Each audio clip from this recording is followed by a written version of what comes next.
ధనుసు రాశి వారికి ఈ వారం చాలా వరకు అనుకూలంగా ఉంది. వృత్తి ఉద్యోగాల పరంగా పేరు ప్రఖ్యాతలు లభిస్తాయి. అయితే కష్టం ఎక్కువగా ఉంటుంది. మన కష్టం దగ్గర ప్రతిఫలం కూడా ఉంటుంది. రాశ్యాధిపతి చతురాధిపతి అయిన గురువు సప్తమంలో బలంగా ఉన్నారు. కొంతవరకు వ్యయాధిపతి పంచమాధిపతి అయిన కుజుడు చతుర్థంలో ఉన్నారు. సప్తమ దశమాధిపతి అయిన బుధుడు పంచమంలో బలంగా ఉన్నారు. మీ వాక్చాతురితోటి మీ తెలివితేటలతోటి 10 మందిని మెప్పించగలుగుతారు. రియల్ ఎస్టేట్ రంగంలో ఉన్న వారికి కొంత ఇబ్బందికరమైన వాతావరణం ఉంటుంది. ఏ పని ముందుకు సాక ముందుకు వెళ్దాం వెనక్కి వెళ్దాం అన్న ఆలోచన అక్కడే ఉంటుంది. ఎవరైనా గృహ నిర్మాణ పనులు ప్రారంభించినట్లయితే అది కూడా మధ్యలోనే ఇబ్బంది పడే విధంగా గ్రహాలు గోచరిస్తోంది. కాబట్టి ఇటువంటి సమయంలో వీరికి అర్ధాష్టమి నడుస్తుంది. కాబట్టి ఆచితూచి అడుగులు వేయాలి. సహోదరి సహోదరు మధ్య సఖ్యత ఏర్పడుతుంది.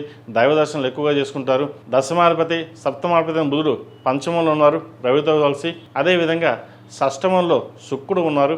ఆరోగ్య రీత్యా ఇండైజెషన్, అసిడిటీ, స్టమక్ సంబంధించిన ఇష్యూస్ ఉండే అవకాశం గోచరిస్తుంది. అదేవిధంగా మోకాలు నొప్పులు, అరికాల నొప్పులు ఎక్కువగా ఉండే అవకాశం కూడా లేకపోలేదు. చిన్న చిన్న సర్జరీస్ మైనర్ ఉండే అవకాశం కూడా గోచరిస్తుంది. వాటి విషయంలో జాగ్రత్త వహించండి. విద్యార్థులు కాలం చక్కగా ఉంది. అదేవిధంగా మంచి భవిష్యత్తు కోసం చేసే ప్రణాళికలు ఏవైతే ఉన్నాయో అవి సఫలీకృతం అవుతుంది. అదేవిధంగా రాష్ట్రాలు జన్మించిన స్త్రీలకు వృత్తి ఉద్యోగాల పరంగా వ్యాపార పరంగా సానుకూలంగా ఉండి వచ్చిన అవకాశాన్ని జాగ్రత్తగా ఉపయోగించుకుని ముందుకు వెళ్ళగలుగుతారు. 10 మందిలో మనకంటూ ఉందాగా ఉండాలి. పేరు ప్రఖ్యాతలు ఇచ్చుకోవాలి. కానీ పేరు ప్రఖ్యాతలు లేకపోయినా సరే మాట పడకూడదు. ఒకరి చేత మాట పడకుండా మనం వెళ్ళాలి, ముందుకు వెళ్ళాలనే ఆలోచన ఎక్కువగా ఉంటుంది. అదేవిధంగా జీవిత భాగస్వామితోటి విభేదాలు వచ్చే అవకాశం గోచరిస్తుంది. ప్రతి చిన్న విషయానికి మన తొందరపడి నిర్ణయాలు తీసుకోవడం వల్ల నష్టపోయే అవకాశం కూడా లేకపోలేదు. ఏదైనా సరే సామరస్యంగా వ్యవహరించడం అనేది చెప్పదగిన సూచన. అన్నీ మనకే తెలుసు, మనం చేయగలం, మనకు ఎవరు చెప్పాల్సిన అవసరం లేదు అనే ధోరణి కూడా ఒక్కోసారి ఏర్పడుతుంటుంది. వాటి విషయంలో పక్కన పెట్టి జాగ్రత్తగా మీరు తీసుకున్న నిర్ణయాలు ఏవైతే ఉందో ఒకరినొకరు అర్థం చేసుకుని ముందుకు వెళ్ళడం చెప్పదగిన సూచన. వ్యాపారపరంగా చక్కగా ఉంది. ఉద్యోగపరంగా కూడా ఎటువంటి ఇబ్బందులు లేవు. స్థిరాస్తులకు సంబంధించిన వ్యవహారాలు, కొత్త ఫ్లాట్ కానీ ఇల్లు కానీ కొనుగోలు చేయాలనుకుంటారు. వాటి విషయంలో దూరంగా ఉండడం.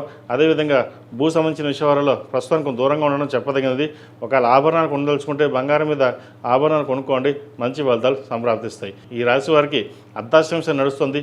8 శనివారాలు శనికి తైలాభిషేకం చేయడం, 8 మంగళవారాలు సుబ్రహ్మణ్య స్వామికి అభిషేకం చేయడం చెప్పదగినది. ప్రతిరోజు ప్రతినిత్యం ఎరుపు ఒత్తులతోటి నువ్వుల నూనె పోసి దీపారాయణ చేయండి. ఈ వారం మొత్తం ఎరుపు ఒత్తులతోటి నువ్వుల నూనె పోసి దీపారాయణ చేయడం వల్ల శుభ ఫలితాలు సంప్రాప్తిస్తాయి. ఈ రాశిలో జన్మించిన వారికి కలిసి వచ్చే సంఖ్య 7, కలిసి వచ్చే రంగు తెలుపు. ఏదైనా పని మీద బయటికి ఎప్పుడు గురువారం కానీ శుక్రవారం అడిగిన వెళ్ళండి, మంచి ఫలితాలు సంప్రాప్తిస్తాయి.